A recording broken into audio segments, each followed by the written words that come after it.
علمتنا أن نحمد وأصلي وأسلم على خير خلقك محمد صلى الله عليه وسلم.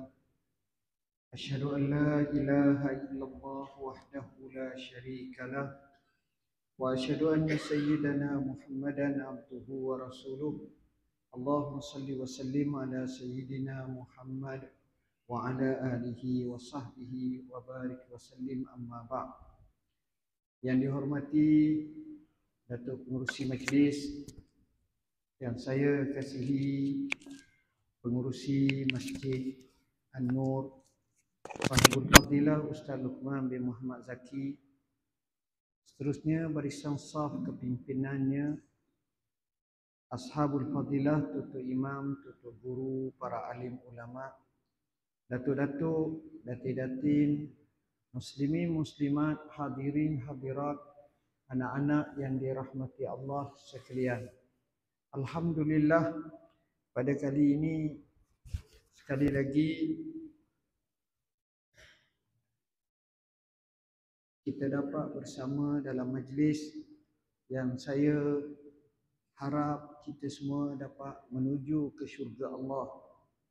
Sebagaimana sabda Rasulullah sallallahu alaihi wasallam, "Man salaka tariqan yaltamisu fihi ilman, sahhalallahu lahu bihi tariqan ilal jannah." Siapa yang berjalan mencari ilmu, Allah akan mudahkan baginya jalan ke syurga Allah. Hadirin hadirat yang dirahmati Allah, sambutan Isra dan Mi'raj dilakukan dengan pelbagai cara.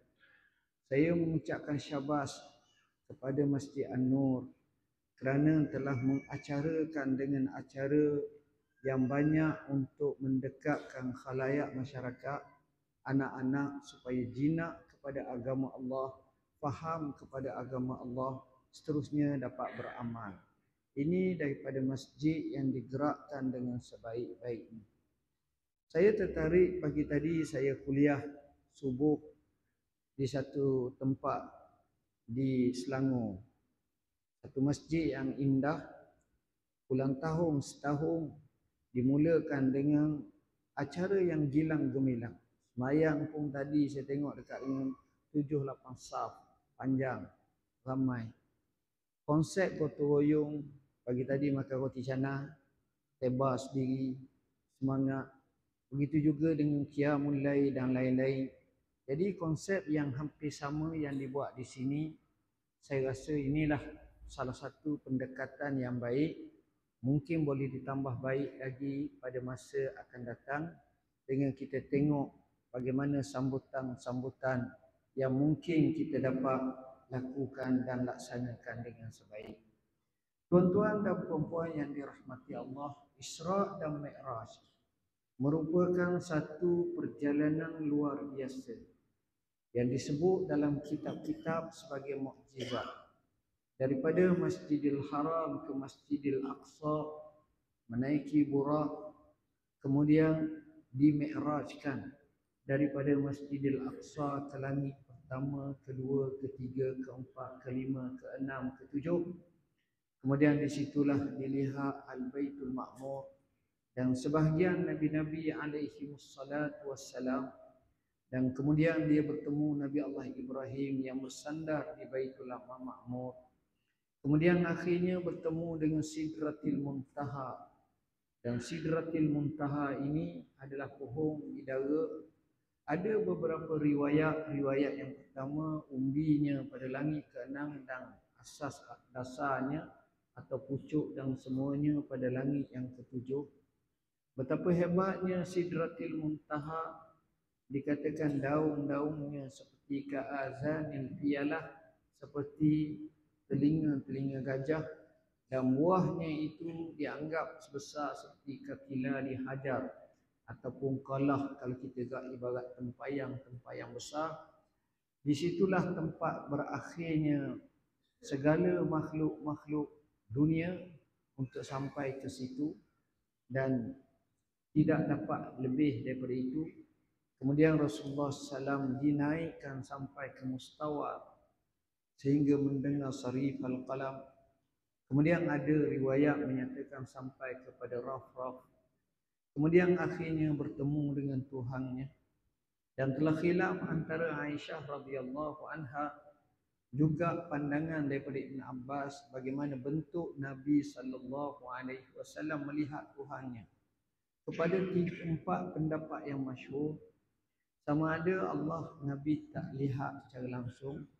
Pendapat ini adalah pendapat yang tidak diterima oleh kebanyakan ulama kecuali di kalangan Mu'tazilah. Pendapat yang kedua menyatakan dia melihat dengan mata kepalanya.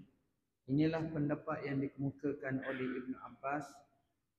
Pendapat yang ketiga menyatakan dia melihat dengan mata hatinya. Inilah pendapat Ibn Abbas bagi pendapat yang kedua dan Imam Ahmad bin Hanbal dalam salah satu riwayatnya. Dan pendapat yang keempat menyatakan tawakuf. Dan pendapat yang disebut oleh Al-Imam Az-Zahabi, kita tidaklah menghina atau mengatakan kepada yang mengisbatkannya atau yang tidak mengisbatkannya, kecuali kita menafikan pandangan yang menyatakan tidak dapat lihat pada hari akhirat kelak, kerana yang itu dinaskan dengan dalil-dalil yang banyak sebagaimana Imam Syafi'i rahimahullah menyebut.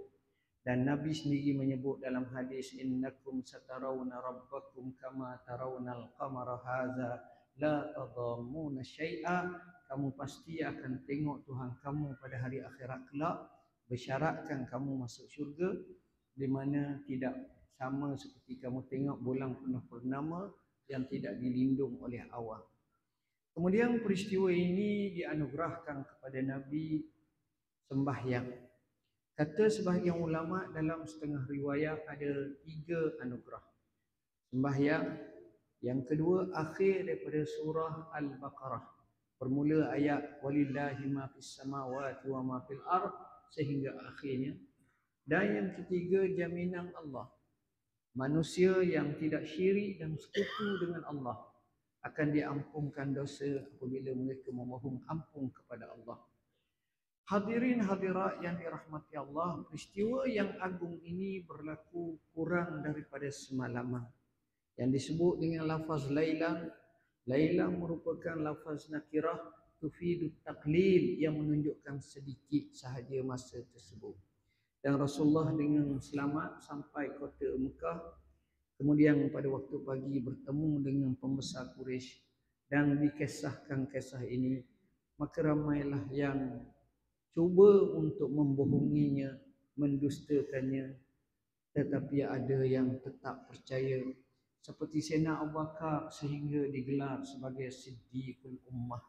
Dan akhirnya kita lihat peristiwa ini menjadi kekuatan kepada Rasulullah SAW sebagai satu tasliyah untuk membawa risalah Allah.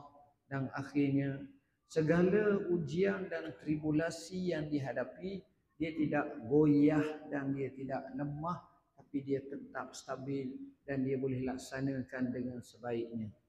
Hadirin hadirat muslimin muslimat yang dirahmati Allah. Saya pada malam ni nak tekankan berkenaan dengan satu anugerah Tuhan. Allah sengaja pada malam tersebut, yakni malam Isra' dan Mi'raj, telah menunjukkan kepada Rasulullah SAW pelbagai perkara untuk dilihat. Linuriyahu min ayatina. Di samping selepas daripada itu, Allah beri anugerah dengan salat 5 waktu yang pada asalnya 50, kemudian diminta kurangan tetapi pahala tetap 50. Solat tuan-tuan, satu-satunya ibadat yang dia ada rumah. Puasa tak ada rumah. Zakat kemudian baru ada rumah. Dulu tak ada juga. Tapi solat ni dia ada masjid. Masjid ni kalau kita tengok pelbagai nama. Masjid Jami', Masjid Qaryah, Masjid Kampung, Masjid Daerah. Setengah tempat Masjid Parlimen. Ada setengah pula masjid diraja, ada pula masjid negeri, masjid negara. Boleh baca macam-macam lah, banyak. Tapi yang paling masyhurnya 3 masjid. Walaupun kita bina masjid cantik macam mana pun, tapi 3 ni kelebihannya luar biasa. Masjidil Haram pahalanya 100,000 kalau solat di tempatnya nilai berbanding dengan tempat lain. Masjidil Nabawi 1000 dan Masjidil Aqsa 500. Dan Nabi SAW sebut la tushaddur rihal illa ila salasati masajid. Jangan bersusah payah untuk bermusafir, untuk nak pergi semayang di mana-mana masjid kecuali hanya 3 masjid. Dari sudut kalau nak kejar pahala, semayang di sini dengan semayang masjid negeri sama ya. Bahkan semayang masjid negara sama dari segi pahala. Cuma jarak jauh itu soal lain lah. Tapi dari segi pahala semayang. Kecuali 3 buah masjid sebagaimana saya sebut tadi. Tuan-tuan dan puan-puan yang dirahmati Allah, salat ini Allah Subhanahu wa taala jadikan dia ini bermula dengan pelbagai yang kita kata memberi pahala dan memberi kebaikan dari semua segi. Bila Allah taklifkan salat, sebagaimana kita tahu, ataupun wajibkan kita salat. Pertama, Allah suruh kita buat macam-macam yang terkait dengan salat. Bermula dengan kalau orang tu dalam keadaan berhadas besar kena mandi wajib. Kalau orang itu berhadas kecil dia kena wuduk. Dan wuduk ini termasuk dalam ibadat. Maka banyak hadis menyebut tentang fadilat wuduk, bahkan nama wuduk wada'ah, memberi cahaya pada muka bersih. Ini satu. Banyak riwayat tentang kelebihan satu-satu wuduk. Selepas daripada wuduk kita angkat tangan, kita doa asyhadu an la ilaha illallah wa asyhadu anna Muhammadar Rasulullah. Allahumma ja'alni minat tawwabin wa ja'alni minal mutatahhirin wa ja'alni min ibadikas salihin. Doa seumpama ini adalah masyhur. Tok Bilal datang beri azan bila mana masuk waktu pengiklanan. Azan tu ibadat dan syiar dan pahala. Bahkan disebut dalam satu riwayat, al-muazzinuna atwalun nasi a'naqan yaumal qiyamah. Tukang-tukang azan merupakan leher paling panjang pada hari kiamat. Jadi orang tanya pula apa sebab kalau leher panjang ni ada kelebihan lah maksudnya. Ada kelebihan. Disebut tentang perkara ini Al-Imam Nawawi dalam kitab Al-Azkar telah bahas mana lebih jadi Tok Imam ataupun jadi Tok Bilal. Sebahagian ulama menterjihkan Tok Bilal. Jadi Tok Bilal ni hebatlah dia. Tetapi sebahagian besar menyatakan Tok Imam, katanya Nabi sendiri jadi Tok Imam, Nabi tak jadi Tok Bilal. Adalah hujah masing-masing. Baik. Kita tengok, kita jawab azan tu. Kita tak azan tapi kita jawab azan. Kita dipahalakan oleh Allah. Kemudian kita pun pergi ke masjid. Pergi ke masjid ini satu riwayat menyebut satu langkah. Kalau sekarang tak pakai langkah golek tayar kereta pun kira macam langkah lah. Akan diangkat satu darjah, akan dihapus satu dosa, akan diberi satu pahala.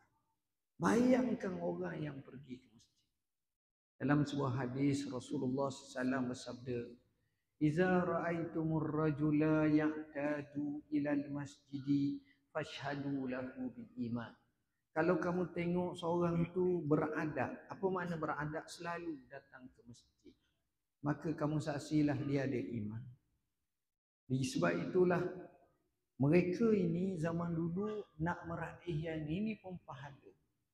Rasulullah sallallahu alaihi wasallam menyebut dalam sebuah hadis yang panjang, sab'atun yuzilluhumullah yauma la zilla illa zilluh. Ada 7 kelompok manusia berada dalam lindungan arasy Allah. Pada hari tidak ada lindungan kecuali lindungan arasy Allah di hari akhirat. Salah satunya rajulun qalbuhu mu'allaqun bil masajid. Lelaki yang mana hatinya sentiasa bergantung kepada masjid. Artinya selepas dia keluar daripada maghrib ataupun selepas dia keluar daripada subuh, terus terlintas dalam hati dia nak pergi masjid, nak sembahyang zuhur. Selepas keluar zuhur, terus terlintas dalam hatinya nak sembahyang asar pula. Hatinya cukup dekat. Ini semua pahala di sisi Allah. Kemudian kita tengok ibadat solat itu sendiri. Sebab itu bila saya bincang, saya katakan begini tuan-tuan. Bila kita sambung Isra' dan Mi'raj, kita akan bincang Allah taklifkan kepada kita sembahyang. Tapi soalannya, adakah sembahyang kita ini kita tidak boleh untuk menjadikan sembahyang yang terbaik dan tinggi tingkatannya? Adakah kita masih lagi dengan watak yang sama, keadaan yang sama? Saya terangkan dengan lebih jelas lagi. Disebut orang sembahyang ni contohnya ada dua. Seorang ni dia akan dapat pahala banyak ni. Tapi yang kedua dapat jauh banyak pahala. Kenapa? Kerana orang yang pertama tu bila masuk waktu mungkin dia loleh-loleh, buat biasa.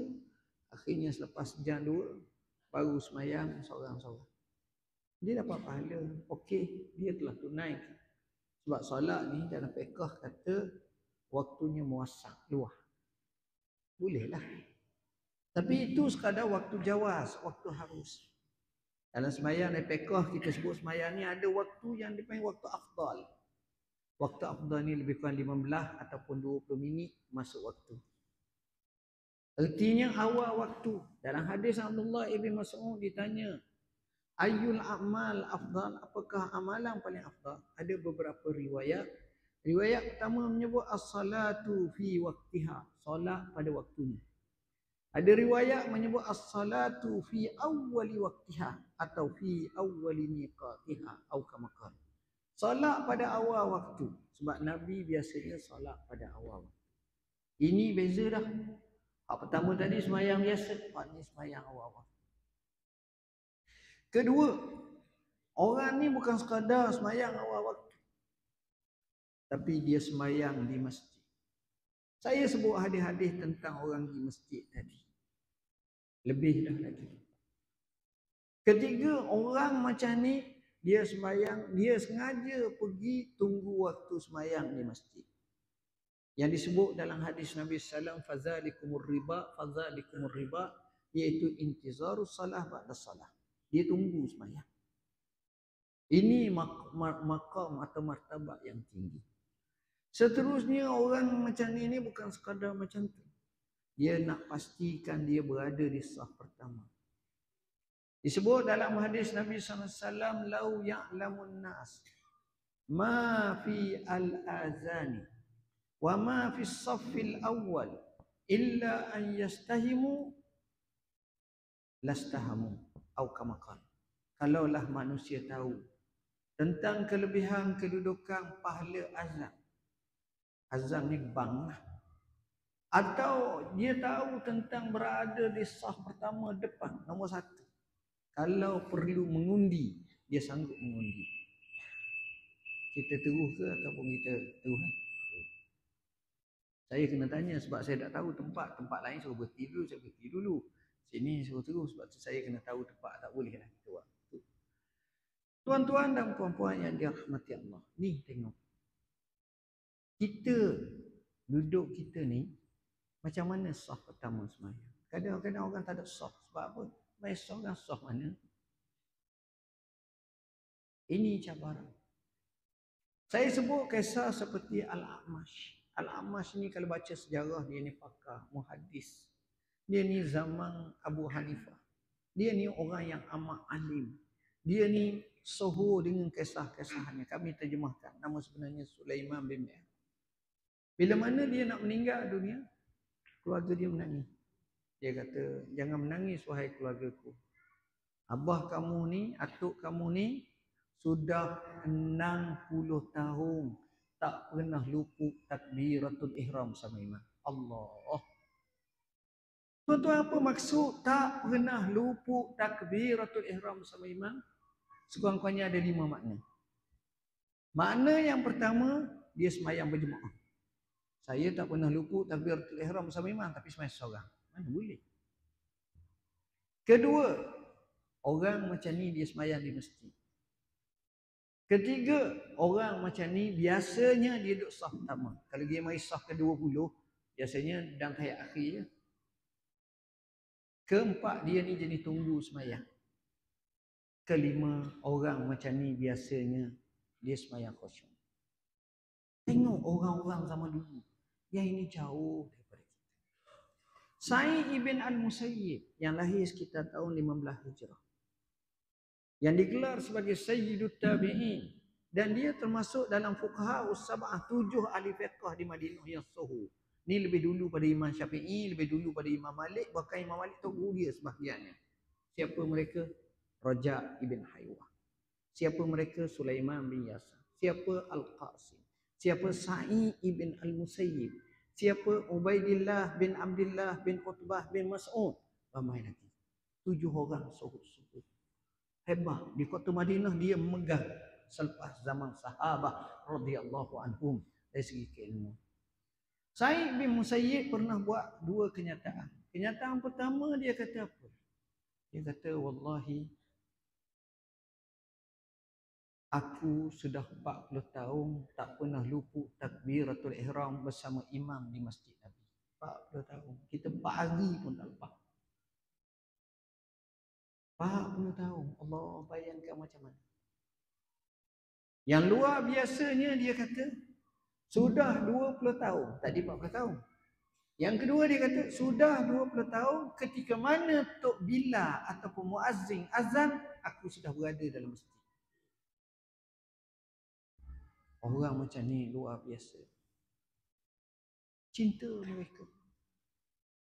Saya pergi hadir musyarak sama Syekhul Azhar pada akhir tahun lepas di Bahrain.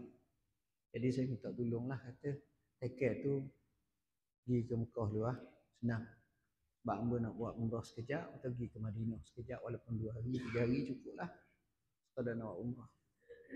Sampai Madinah, pergi temu seorang syekh. Saya tanya syekh, aku nak tanya mung lah satu soalan. Ada tak orang di Masjid Nabi ni, orang-orang penduduk sini, yang mereka ni sentiasa istiqamah semayang di Masjid Nabi saf pertama setiap waktu? Bila jawab macam tu, dia jawab apa? Dia kata ramai sangat. Kalau kita sini tak ada macam ni payah. Maknanya ada spesifik manusia dia jaga waktu semayang. Dia pastikan dia duduk saf pertama. Kita nak jadi, nak kaki semayang ni, ini pun satu hal. Payah tuan-tuan. Sebab itu dia kena ada tekad yang tinggi. Mutu nilai mereka semayang lain daripada kita. Seorang bernama Amir ibn Abdullah ibn Az-Zubair ibn Al-Awwam. Ni generasi tabi'in atau tabi'in tabi'in. Dia ni sakit. Bila dia sakit, dengar orang azan. Bila dengar orang azan, dia kata apa? Allah, bawa aku ke masjid. Orang kata, awak sakit, duduk rumah lah. Dia kata apa? Wallahi, jika sekiranya kamu dengar azan, kamu hanya dapati aku pada 2 tempat sahaja. Jika sekiranya kamu dengar azan, kamu akan dapati aku pada 2 tempat sahaja. Tempat yang pertama adalah di masjid. Dan kalau kamu tengok aku tak ada dalam masjid, cari tak temu, pastikanlah ketika itu aku sudah berada di kubur. Orang macam ni, dia semangat datang ke masjid. Tuan-tuan, luar biasa. Kenapa? Kerana semangat dia. Di papah dibawa takbir, rokok, sujud. Tok Imam bangkit, dia tak bangkit. Tok Imam beri salam, dia tak bangkit. Cek-cek dia telah mati dalam sujud. Tengok tuan-tuan. Orang-orang macam ni kita tengok orang macam mana. Orang yang memang dia jaga betul-betul solat. Tuan-tuan, kita bila kita jaga solat, Allah jaga kita. Bukan Allah sahaja jaga kita, doa solat kepada kita untuk kita dijaga. Tapi kalau kita abaikan solat, solat pula doa supaya Allah abaikan kita. Dalam satu riwayat, tak kala orang tunaikan solat dengan baik, solat akan berdoa kepada kita. Hafizakallah haisu hafiztani fi. Semoga Allah pelihara kamu sebagaimana kamu pelihara aku. Aku di situ mana solat. Tapi bila mana orang itu abaikan solat, apa kata solat? Dayya'akallah haisu dayya'tani fi. Semoga Allah abaikan kamu sebagaimana kamu abaikan aku. Jadi solat ni sebagai satu penanda aras. Ini peri pentingnya mereka solat. Tuan-tuan, persoalan lagi mendalam. Dan soalan ni kita tak berani cakap. Sampai sekarang kita tak berani. Apa dia? Bila kita solat, walaupun umur kita 60, 50, 40, 30, 20, selama mana kita akhir balik, perasan tak bila kita semayang kita boleh ingat macam-macam. Kita tak khusyuk. Saya sebut khusyuk ni. Tuan-tuan semayang nanti tuan-tuan kata, aku memang nak khusyuk, tapi aku yakin Ustaz Zul sendiri pun tak khusyuk semayang. Bahas saya pula. Dia akan ingat macam-macam masa semayang. Sebab dalam hadis menyebut Rasulullah SAW menyatakan bila orang tu semayang, maka syaitan akan datang bisik pada hatinya. Uzkur kaza wa kaza, uzkur kaza wa kaza. Jadi kita ingat gini, kita ingat gini, ingat. Macam-macam ingat dalam semayang. Kadang-kadang bila Tuan Imam beri salam, Assalamualaikum warahmatullahi wabarakatuh. Baru, mani baru tersedar. Assalamualaikum. Assalamualaikum. Payah nak khusyuk. Sedangkan ini yang disebut dalam surah Al-Mu'minun. Allah beri gambaran orang yang dapat masuk syurga Firdaus. Allah menyatakan qad aflahal mu'minun allazina hum fi salatihim khashi'un. Allah Subhanahu Wa Taala sebut dalam ayat ni 10 ayat banyak tentang sifat orang yang menjadi golongan al-falah atau mendapat kemenangan. Dalam bab solat Allah sebut dia kena ada dua sifat. Ayat yang kedua dia sebut allazina hum fi salatihim khashi'un, mereka yang dalam solat mereka ini khusyuk. Khusyuk tuan. Yang kedua wallazina hum, ni ayat kemudian dekat sebelum ulaika humul warisun dia sebut allazina hum ala salawatihim wallazina hum ala salawatihim yuhafizun. Mereka yang atas solat mereka jaga betul-betul. Kita nak jaga solat kita tuan-tuan. Kita jaga dari segi waktu, kita khusyuk. Khusyuk ni hati. Artinya semayang ni bukan sekadar amalan harakat zahirah ataupun gerakan zahir semata-mata. Tapi sembahyang dia lebih daripada itu, di mana dia hati. Tunduk dan patuh. Tuan-tuan, Allah menyebut dalam Sir Rabbani, ulama ulas, Imam Ghazali sebut dalam Ihya dan beberapa kitab. Syekh Waliullah Ad-Dihlawi dalam kitab Hujjatullah Al-Balighah dan ramai lagi Asrarus Salah, rahsia salat. Macam mana orang-orang zaman dulu bila dia buat solat, dia nak solat. Cici Nabi SAW Ali Zainal Abidin yang digelar sebagai As-Sajjad, kaki sujud. Duduk di Madinah, suhu sangat. Bila mana masuknya waktu semayang, dengar terbila azan, mukanya pucat, kuning. Orang tanya kenapa? Katanya ila man unaji, kepada siapa aku nak munajat. Rasa gemetar. Kita solat kenapa mula-mula semayang kita sebut Allahu Akbar. takbir. Dan takbir ni satu-satunya nama takbir wajib.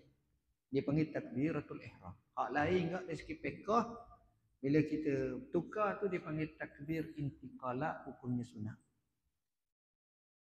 Takbiratul ihram nak gambarkan kepada kita segala benda yang halal sebelum pada tu boleh sekarang ni jadi haram. Kita tak boleh jawab handset kita bunyi pun. Kita tak boleh nak pergi melompat, kita tak boleh nak makan walaupun hukum makan tu halal. Tapi bila masa semayang tak boleh makan lah. Tak boleh minum. Semua itu ada pantang larang. Sebab itu Nabi SAW menyebut wa tahrimuha at-takbir. Apa makna? Yang mengharamkan bila kita masuk solat itu takbiratul ihram. Allahu Akbar. Allahu Akbar apa makna? Allah yang Maha Agung. Allah yang Maha Besar. Kalimah Allahu Akbar ni apa makna?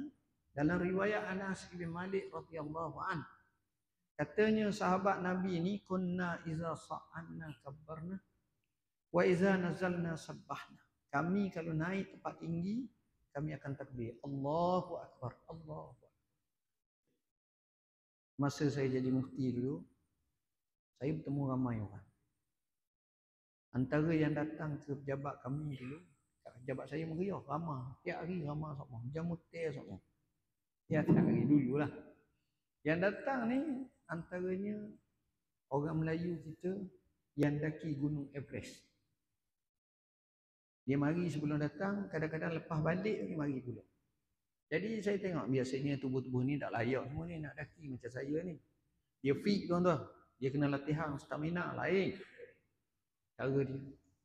Saya tanya dia, tuan, bila mana tuan sampai kepada puncak Everest, gunung yang tertinggi di dunia, orang panggil bumbung dunia, tinggi dia 29,000 kaki, 29,028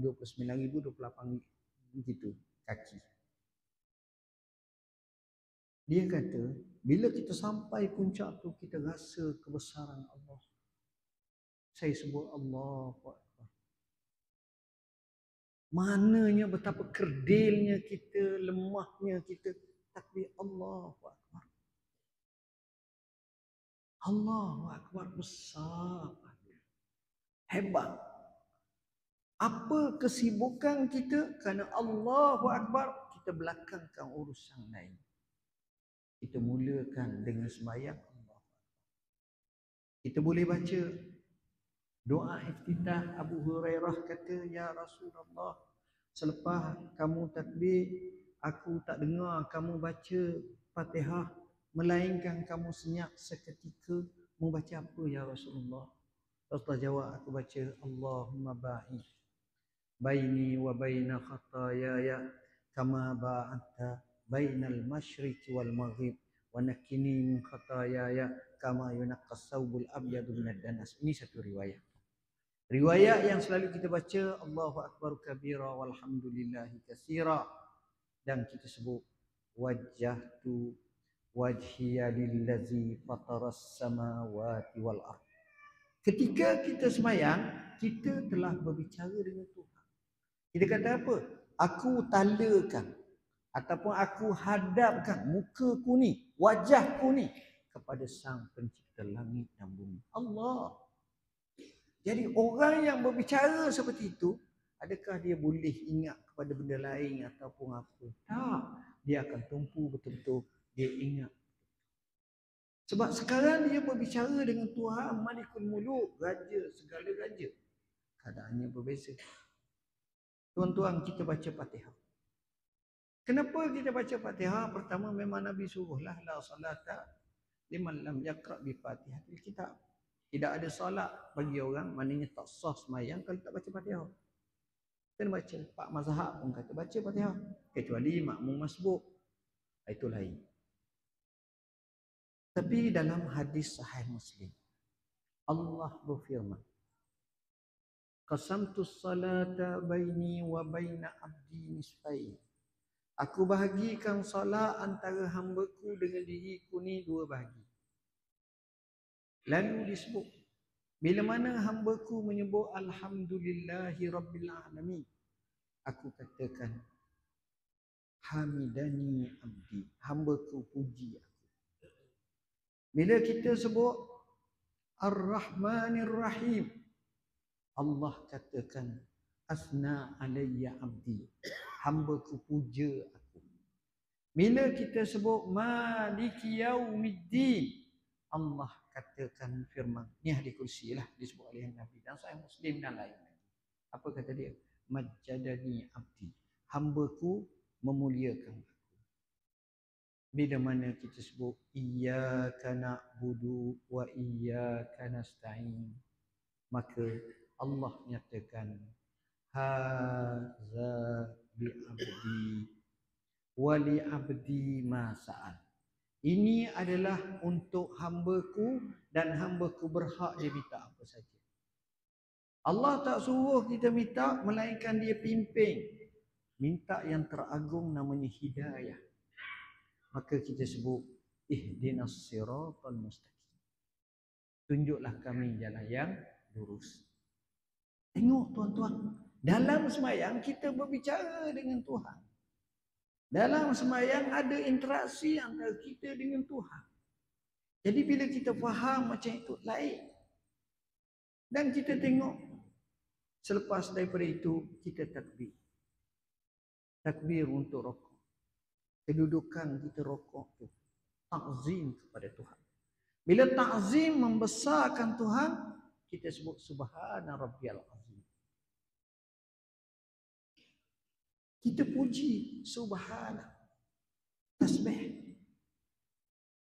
Tasbih ni tuan-tuan, satu menggambarkan kepada kita bahawa inilah kita takdis Tuhan.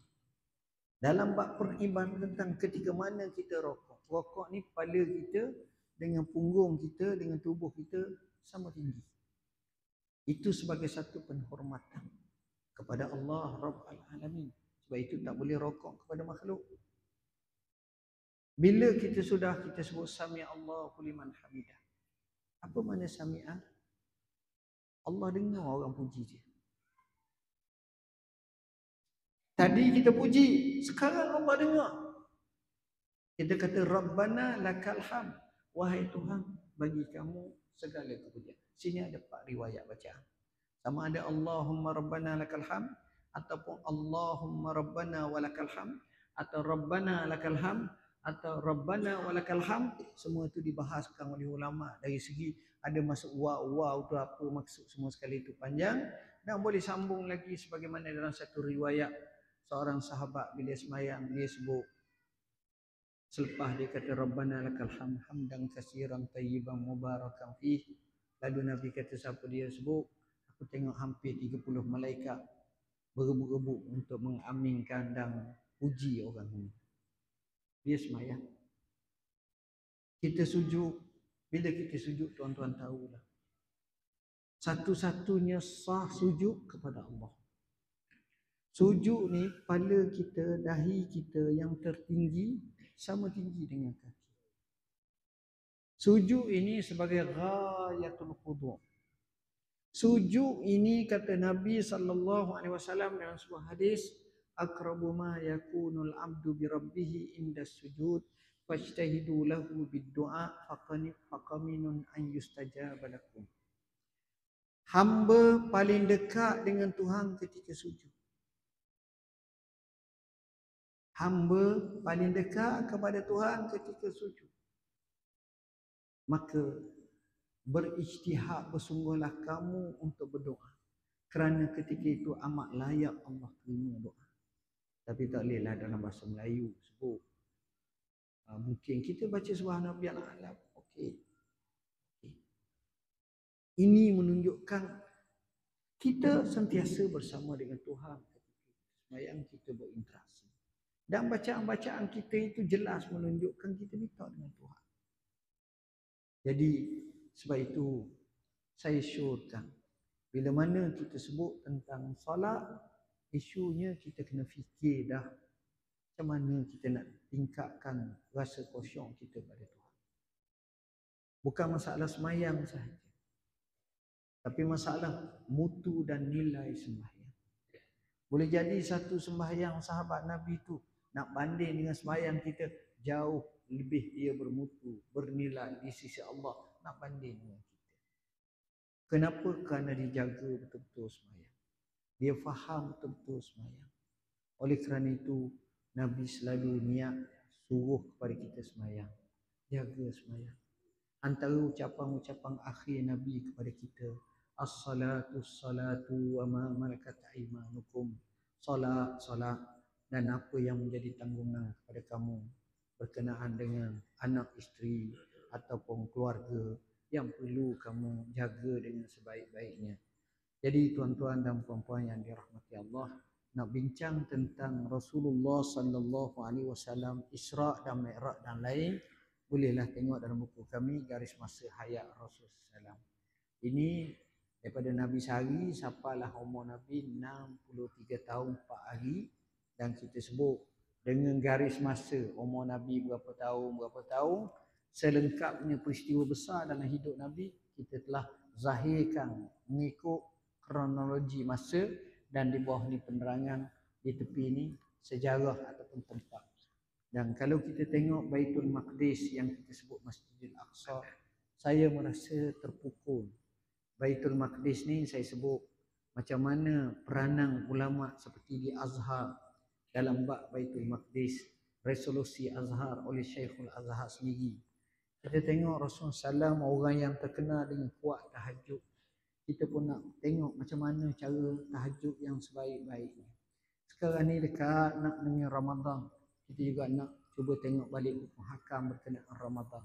Kita juga nak tengok macam mana Nabi guna masa. Maka saya sebut dalam buku Masa Peliharalah. Dalam buku ni time, quality time, time management perlu dengan baiknya. Hafazan Quran. Kita Quran berapa kali sehari kita baca Quran. Ini pun kita kena muhasabah. Inilah doaku. Satu buku yang saya sebut banyak doa-doa yang kita sebut dengan dalil-dalilnya, macam mana keberkesanan doa, dan isu-isu bayan linnas, isu-isu semasa tuan-tuan boleh tengok. Dan yang terakhir, salam terakhir. Ini buku saya wasiatkan kepada anak saya yang meninggal dunia tahun lepas akibat kanser, dan banyaklah saya dapat kata orang pengalaman ketika mana kita berinteraksi dengan orang sakit sampai kepada mati. Mudah-mudahan tazkirah ringkas saya ini memberi manfaat kepada kita semua. Saya juga mohon maaf bahasa yang saya guna tidak sesuai dengan khalayak tuan-tuan. Mohon maaf salah silap saya.